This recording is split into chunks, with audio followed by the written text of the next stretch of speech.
ऊपर की मंजिल से एक गमला गिर गया था, इसलिए बूढ़ा आदमी खुद को नीचे गिरकर टुकड़े टुकड़े होते हुए कल्पना करने लगा। जितना ज्यादा वो इस बारे में सोचता उतना ही ज्यादा डरता। इसलिए उसने एक मूविंग कंपनी बुलाई और रातों रात अपने छोटे से देहाती बंगले में लौट आया। उसने अपनी तस्वीरें टांग दी और टूटे हुए गमलों को नुमाइश के लिए रख दिया। लेकिन सीढ़ियां चढ़ते समय गलती से एक किताब गिर गई। किताबों को जमीन पर बिखरा देखकर बूढ़ा आदमी फिर से घबरा गया। अगर वो कभी सीढ़ियों से गिर गया तो शायद उसकी मौत हो जाएगी और किसी को पता भी नहीं चलेगा। कुछ देर सोचने के बाद बूढ़े आदमी ने पूरी कोशिश की और दूसरे शहर में एक बंगला खरीद लिया। इस बार घर सिर्फ एक मंजिला था ताकि आगे कोई हादसा न हो। बूढ़ा आदमी जल्दी से वहां रहने लगा और अपना सामान व्यवस्थित ढंग से व्यवस्थित किया। अगर वो इस छोटे से घर में मर गया तो शायद उसकी मौत हो जाएगी और किसी को पता भी नहीं चलेगा। ये सोचकर बूढ़ा आदमी और भी ज्यादा डर गया। वो एक कुर्सी पर गिर गया, लेकिन दीवार से टकरा गया और उसका फोटो फ्रेम जमीन पर गिर गया। टूटे हुए शीशे को देखकर बूढ़े ने इस डरावने घर से निकलने का फैसला किया, लेकिन जैसे ही वो पीछे हटा उसका पैर फिसला और वो फूलों में गिर गया।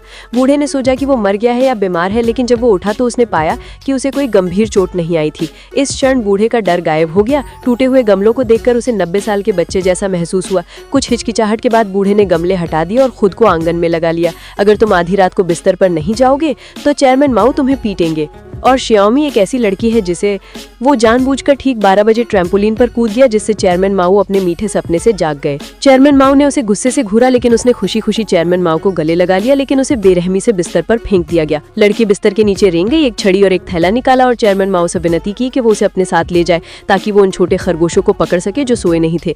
दयालु चेयरमैन माऊ ने अनिच्छा से सहमति दे दी। चेयरमैन माऊ ने उन्हें अपनी पीठ पर बिठाया और उन छोटे खरगोशों को पकड़ने निकल पड़े। कुछ देर बाद वो सामने के दरवाजे पर पहुंच गए। चेयरमैन माऊ ने उन्हें खरगोश पकड़ने का तरीका सिखाया और दरवाजा खोल दिया। एक छड़ी के वार से थैला भर गया और उन्होंने उसे छत पर फेंक दिया। लड़की ने देखा कि थैला अभी भी हिल रहा है, इसलिए उन्होंने उस पर कुछ और बार छड़ी से वार किया। चेयरमैन माऊ गायब हो गए। दादाजी ने उन्हें तुरंत रोका और कहा कि वे उन्हें सिर्फ एक बार ही मार सकते हैं। बत्तियां अभी भी जलती हुई देखकर दादाजी माऊ ने श्यामी को उस छोटे खरगोश को पकड़ने में मदद करने का आदेश दिया। दुष्ट श्यामी ने अपनी लकड़ी की छड़ी फेंक दी, लेकिन उन्होंने उसकी जगह लोहे की छड़ रख दी। उन्होंने लात मारकर दरवाजा खोला और शीशे पर खून की एक धार बह गई।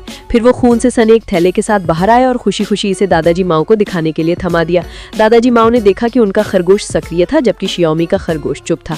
उसने ध्यान से उसे खोला और उसमें छोटा खरगोश मिला। फिर उसने दादाजी माऊ का हेलमेट उतार दिया। दादाजी माऊ कंकाल में बदल गए। श्यामी ने हेलमेट अपने सिर पर रखा और जिंदा छोटे खरगोश को डंडे से पीट पीट कर मार डाला। फिर उसने थैला उठाया और दूसरा निशाना ढूंढने चली गई।